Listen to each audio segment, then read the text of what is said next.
Let's dive into the discussions shaping the nation.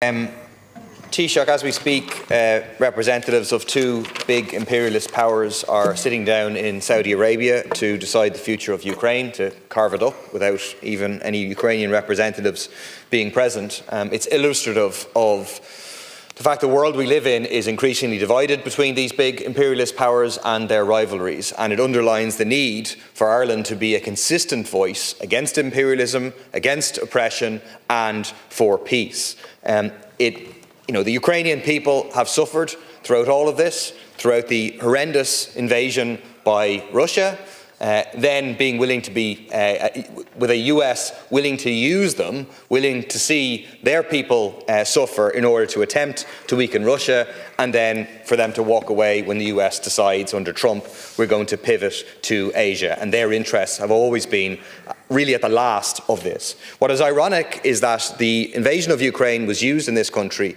to drive an agenda of militarization, people saying we need to align with the US, align with NATO. Now the coming to an end of this war is going to be used to say we need to align, we need to be part of some sort of European process of militarization. Concrete question, Starmer has said he's willing to send British troops on the ground to Ukraine. Simon Harris hasn't ruled out Irish troops being sent. Will you rule out, will not be sending troops abroad, and will you say we will not be sending military aid, lethal or so-called non-lethal, for an armed conflict on it? In terms of, and I would say more generally around the legacy issue, I've watched Say Nothing on the Disney Channel, and there's a whole lot of issues of bombings, murder, kidnapping of Jean McConville, where there's been no real attempt at closure, no real attempt at reconciliation, no attempt to say what happened was wrong. And if you look at the episode on the bombing of the Old Bailey, 200 innocent British people injured and maimed. Like, what was all that about? So I think we do need to deal with legacy in the most comprehensive way. I think it's striking we haven't had a debate on Canova in this House. There's a comprehensive report.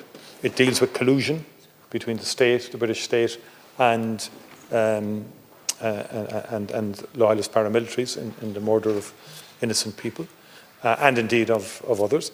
But it also deals with the campaign of the provisional IRA in terms of against its own people, as Canova describes it.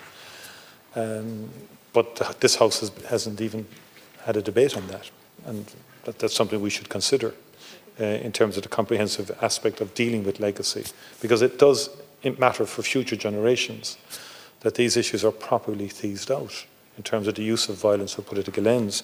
On Dublin Monaghan, I'm very clear that any material we have should be given to any inquiry. Just hear me out, please, a second.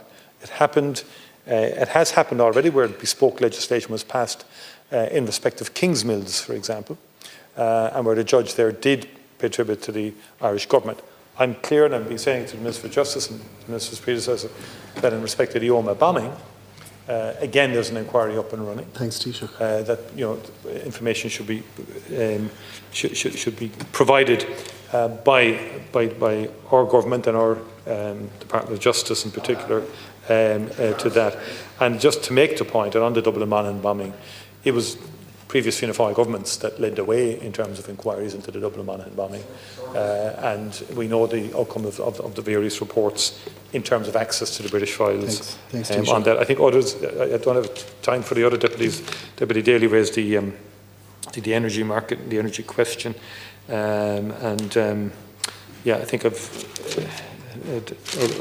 just want to say the meeting was a preparatory meeting for the summit, which is happening in March, which will be comprehensive, which will cover a wide range of issues, which will involve a number of ministers, and also obviously the security situation in Europe was discussed, as well as Northern Ireland and legacy.